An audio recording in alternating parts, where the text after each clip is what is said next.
Welcome to Get Paid for Your Pad, the definitive show on Airbnb hosting, featuring the best advice on how to maximize profits from your Airbnb listing, as well as real-life experiences from Airbnb hosts all over the world. Welcome.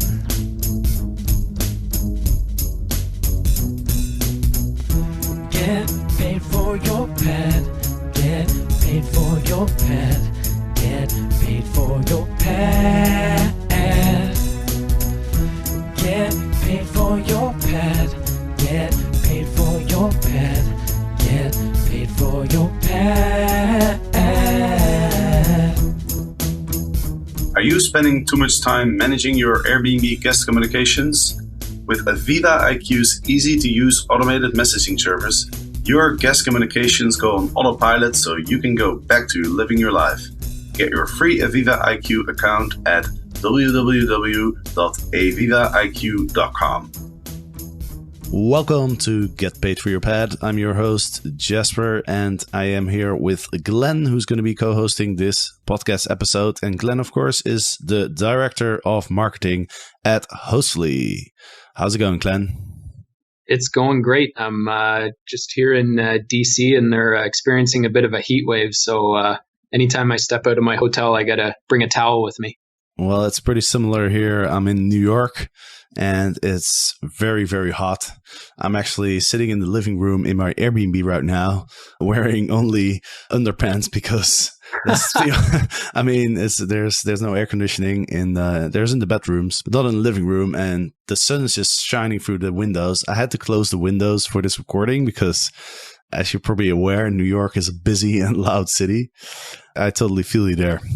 There's a mental image for your listeners there. Jasper sitting in his underwear as he's recording this podcast, everyone. Not sure if people really want to visualize that, but I have to apologize too. I mentioned before I'm in a hotel, so I actually work is footing the bill for this. So normally I would be staying in Airbnb, so don't judge me. Thou shall be forgiven, Glenn. Anyway, let's dive into the news. Let's start in London. There's an article that came out that talks about the growth in London. Despite a lot of regulations that have been put in place recently, London saw a large surge in overnight visitors in 2016 versus 2015. There's a growth of 130%, and the market share that Airbnb now has for London's overnight visitors went from 4% in 2015 to 9% in 2016. 9%. That is quite a lot. Yeah, this is happening all over the world, really. This isn't just a London story. Airbnb's grown. Everyone is aware of the dramatic growth Airbnb has seen. But yeah, like you mentioned, I think the article said that there was 2 million listings in 2015, and for 2016, that's 4.6 million. And who knows what that is now. One of the interesting stats I saw on the article was that on any given night, there is 13,000 bookings in London alone on Airbnb. So that's pretty amazing. And when you mentioned the 2 million that went up to 4.6, it's the nights booked. Oh, sorry. Yes. Sorry. Nights booked. I mean, that would be a lot of listings. That'd be a lot. Every household in London. But so if Airbnb has a 9% market share and there's 13,000 bookings on any given day, that basically means that if you multiply that by 11, so that comes to about almost 150,000 visitors, like bookings per night in the city of London. That's a lot of visitors. The article also mentions that in the first 4 months of 2017, there was an additional 55% uplift in the number of night books through Airbnb versus 2016. Now, that I find actually very interesting because London has recently implemented some very strict regulations. Hosts are only allowed to rent out for 90 days for entire units. And so I'm curious to see what kind of effect that regulation has on the amount of nights that are getting booked. And more specifically, it's the enforcement that Airbnb has decided to put on their website. So just like in Amsterdam, in London, if you're booked 90 days, your calendar is going to be automatically blocked. So I'm not sure if that rule has been enforced in the first 4 months of 2017. It could have been enforced maybe starting like May or June. So I'm very curious to see if this growth is going to continue or if it's going to like either sort of flatten off or even maybe go down a bit. That 90-day restriction, is that for people's primary residence as well? Even if it's your primary residence, you can only rent for 90 days? It's for all entire units. Okay. It's similar rules that are in Amsterdam and Paris as well. Paris, I believe it's 120 days. Amsterdam, it's 60. It'd be interesting to see how that is going to affect the growth in the future. So the next thing that we want to talk about is a story that came up a while ago. I think it was back in April, and it was a story that kind of went viral. It was all over the news. It was about an Airbnb guest who rented a place in Big Bear in California. It was a ski trip with her fiance and a bunch of friends. And as she was getting closer to the check-in date, she wanted to change the reservation. She had a few extra friends that wanted to come. The host got very upset and ended up canceling the reservation and making some very racist remarks, like one word says it all, Asian. This is why we have Trump. In this country, I will not allow to be told by what to do by foreigners. A bunch of like very mean remarks. The Airbnb guest was very upset. She posted quite an emotional video on YouTube. And this video went all over Facebook, all over some other social media channels. And the host now has been fined $5,000. She has agreed to pay, it's a woman, she has agreed to pay $5,000 fine and also attend a college course in Asian American Studies. And this was published by the California Department of Fair Employment and Housing. So the case has been resolved. Yeah, and not to mention the host has been banned from Airbnb itself. So, I mean, that was a pretty terrible thing to do, illegal thing to do. I don't know what a fitting punishment is, but if there is something close to a fitting punishment, this is probably it. Having to attend the course, as you said, on Asian American Studies. The host also has to issue a personal apology and participate in what they're calling in the article is a community education panel, perform some volunteer service. So there's a whole litany of things that this host now has to go through, and rightly so. That was a pretty hateful incident that happened. And that's a very good sign to all Airbnb hosts out there. If you get upset by your guest, count to 10, relax, meditate for 10 minutes, and then respond. That will prevent a lot of trouble. In no senses should you be hurling racial slurs at your guests. Exactly. And if you do have racist feelings, then maybe Airbnb is not the place for you in the first place. The guest said she was pleased with the settlement. She hopes that victims of discrimination will feel encouraged to come forward with their own stories. So well, it's good to see a little bit of resolve in this case. Absolutely. That's definitely a good thing. Another story that came out is about the ongoing fight between Airbnb and some of its critics. More specifically, there's a coalition that's called ShareBetter, which is funded by the city hotel industry and its worker union in the city of New York. They have their own website. They've been very active in trying to accuse Airbnb of all sorts of stuff, filing all sorts of complaints, and even like running some television ads, spreading a lot of negative publicity about Airbnb. And Airbnb is now striking back. They have filed a formal complaint with the state ethics panel, charging that a coalition of unions, lawmakers, and other Airbnb opponents has engaged in illegal and unreported lobbying. So apparently, if you're running a lobbying organization and you spend more than $5,000 annually, you have to disclose like where the funding is coming from, and I don't know, maybe you have to register or something, and Airbnb is saying that they haven't done that. What are your thoughts, Glenn? ShareBetter spent heavily on lobbying and advertising since, last year, and they're playing a key role in the clampdown on Airbnb in a lot of areas across America. I'm not an expert in compliance law in the state of New York, but I do know that ShareBetter is one of the biggest lobbyists for the hotel industry. So it seems logical that they would need to submit to lobbying regulations, which you need to disclose your sources of funding, like you mentioned. But I don't think those will be a surprise to anyone who's familiar with ShareBetter. It's all the hotel industry funding this. But they also need to report expenses and file bi-monthly reports and all that kind of stuff. So this coalition should have done all those things, since it's clearly a mouthpiece of the hotel industry. And what instigated this, it wasn't just the anti-Airbnb ads and editorials that ShareBetter's been doing, but there was a report late last week from I forget the newspaper that ran it, but essentially it uncovered that ShareBetter was paying for private investigators to pose as Airbnb guests to stay in people's homes to try and uncover if people were complying with regulations. And then they would report those Airbnb hosts to the mayor's office.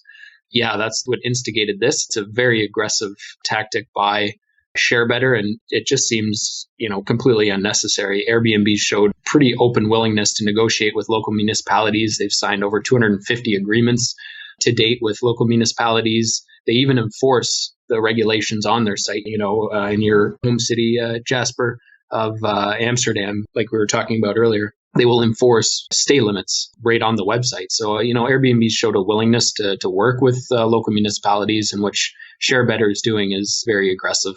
It's interesting that they chose the name ShareBetter. I'm looking at their website, and it's basically kind of like a hate Airbnb website. I would probably call it Don't Share at All.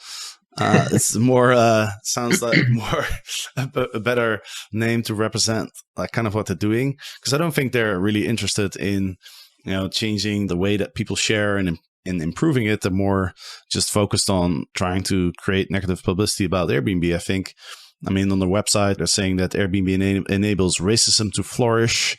They're talking about public safety concerns for guests, hosts, and neighbors. And they also say Airbnb is only interested in one thing itself, blah, blah, blah. So it's almost like seems like more like a hate website. Yeah, well, sounds like a lobby group to me. Yeah, and I find it's kind of offensive because, there are some issues worth discussing when you're talking about the sharing economy or home sharing. And yeah, they do involve things like housing and racism. And those are important issues that we need to discuss, but we need to discuss them in an honest and logical way. And ShareBetter doesn't solve any of the root problems it purports to want to help solve. It's just a mouthpiece for the hotel industry to try and, basically keep their profits, because Airbnb has shown everyone that there's a better way out there. So I actually find it quite offensive for what they're doing, because it's dangerous. So the fight will continue, and I'm sure there's more to come in this area. Hosts, I am having so much fun running my Airbnb and hosting travelers from all around the world. I have to admit though, ensuring my guests receive all the details about their stay on time can be stressful and overwhelming. Recently, I learned about a cool new service called Aviva IQ. Aviva IQ automates, personalizes, and delivers my guest communications automatically, so I don't have to. Now I can relax knowing my guests are informed and happy. Did I mention Aviva IQ is free? Get your life back at www.avivaiq.com. Let's go to a reader question. It's posted in the Facebook group, Get Paid for Your Pad, where there's a lot of hosts like sharing experiences, asking questions and stuff. And an interesting question came up. So the lady who asked the question, her name is Tao. She's a host in Seattle. She's basically asking how she should deal with lipstick and makeup marks that she will find sometimes on pillowcases, sheets, comforters, etc. She uses whites. And so, those stains like tanning lotion and all that kind of stuff, it leaves a lot of stains that are kind of tricky to get out. It's kind of tricky to clean the sheets afterwards. And so she's asking, how do I prevent this? How do I deal with it? Should I charge extra?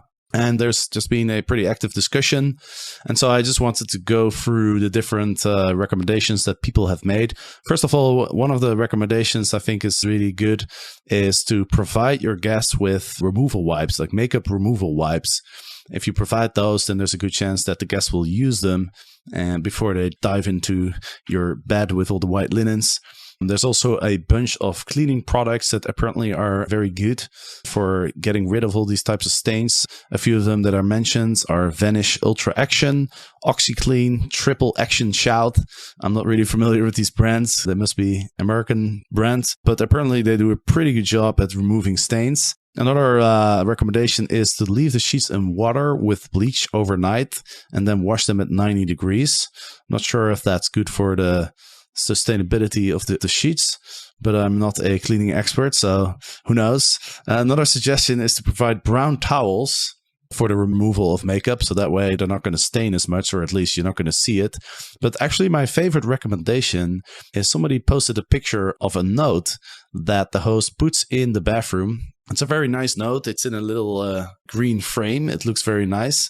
And basically what the note says is, it starts with, your help please. Makeup tanning products and face medications and creams will stain linen and towels. Please use the makeup remover that's being provided. Please avoid using washcloths, hand towels, bath towels. And also throw the sanitary napkins, cotton wool, etc. into the litter basket and don't flush anything down the toilet. Thank you. We appreciate it. That's a great way to sort of remind guests, to be a little mindful of what you throw in the toilet and not, how you treat like the linens, etc. So it's a pretty polite note. It looks pretty friendly with a colory frame around it. So those are the recommendations that came up. Do you have anything to add to that, Glenn? Yeah, first of all, I'm not a cleaning expert, and Triple Action Shout sounds like a rock band to me, not a cleaning product, but these things are unavoidable. I mean, things are going to happen to your sheets and your towels, and they're going to get dirty, and you're going to have to replace them. Yes, you can do all those things you talked about to minimize them, but I think one of the best ways is to have a little bit of a reserve fund to replace those things. And a lot of Airbnb hosts, and I've done this in the past, is have a small cleaning fee associated with the stay. And I think most people do this, but I think in this case, the person who asked the question didn't have a cleaning fee. So right off the bat, I would say that if you charge an extra, 10 or 20 bucks for every stay or whatever it is, then you then have that reserve fund to replace the sheets and towels. So that's what I'd suggest in this case.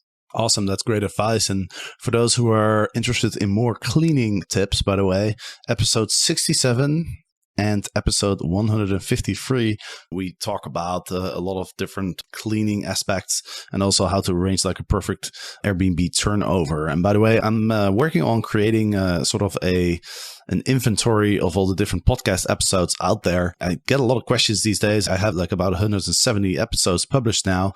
And a lot of people asking me, they're new, they just found out about the podcast and they don't want to download 170 episodes. So they're asking like, hey, I'm interested about learning in XYZ, which of the episodes should I listen to? So I'm working on it. But for now, here's a quick tip on how to find the episode on the topic that you're looking for. If you just Google get paid for your pad and then you put the keyword of the topic that you like to know more about. So for example, if you put get paid for your pad and then cleaning in Google, then Google will magically show you the episodes that talk about the subject of cleaning. So it's just a pretty easy way to find the episodes that talk about the topics that you're interested in. Glenn, anything else you wanted to mention? No, I think we covered all the Airbnb bases today. All right, cool. So what I will do then is I will talk about a few things that I've noticed in the Airbnb where I'm staying now. So I'm staying in New York. I'm here in Soho, which is a pretty awesome neighborhood. More specifically, I'm in Nolita. Have you been to Nolita? No, I haven't. It's a really awesome little part of Soho, lots of bars, restaurants, and it's been a little bit crazy because there was a very famous YouTuber was in the neighborhood. He was doing, I don't know, signing autographs or like taking selfies with people, I don't know. But for 3 days over the weekend, there's been a massive, massive crowd all around the neighborhood.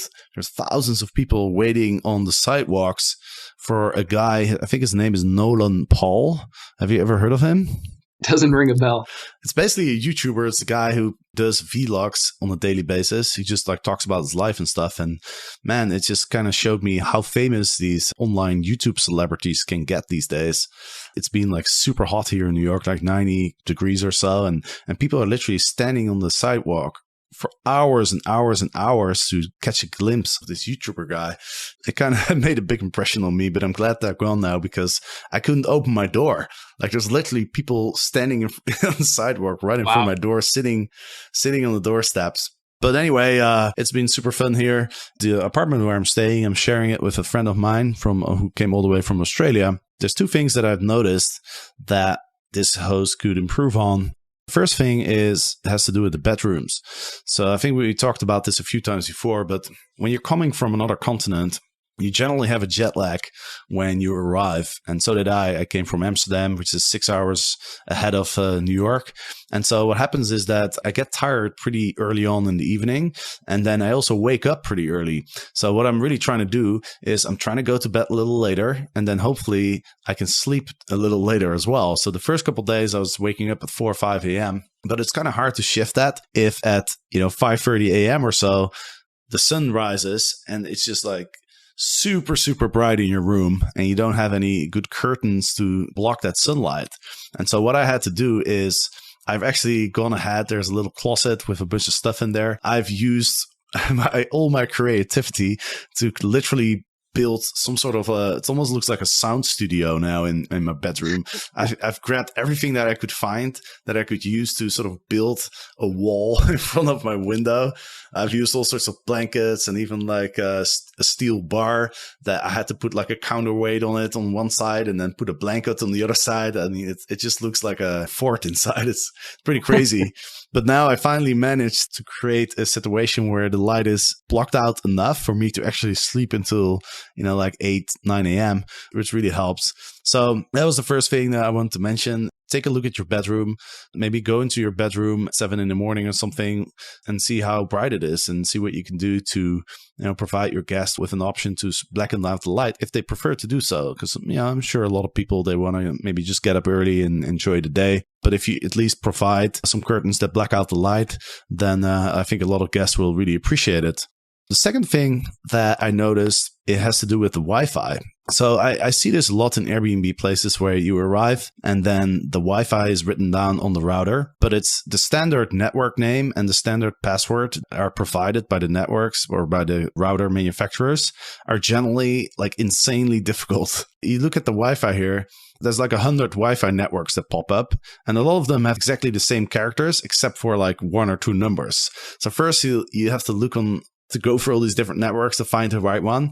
And then the password has like 15 characters with upper lowercase numbers mixed all through. I have like 3 devices. It takes me like 20 minutes to get all the right passwords in. And then, you put one character wrong, you miss one uppercase or something, and then it doesn't work. You have to do it again. And so there's a simple solution to prevent this type of hassle because you can change the name of your Wi-Fi network and you can change your password. In Amsterdam, I named my network Jasper is a Legend. And then I have the password, The Traveling Dutchman, which is very easy to remember. And so the way you can do this, and by the way, I sold my place so that Wi-Fi doesn't work anymore in case you're in Amsterdam. Don't waste energy and try and find it. If you go on WikiHow is a really cool website where they have all sorts of like advice to how to do certain things.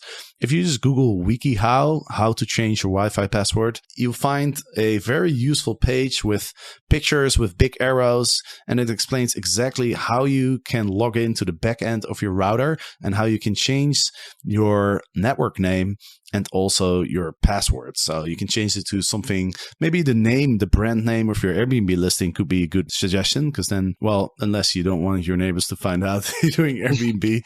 But in any case, you can change it to something friendly, change a friendly password, not one that's too easy, but at the same time, you also don't want to have your guests spend like 20 minutes trying to type in the right password.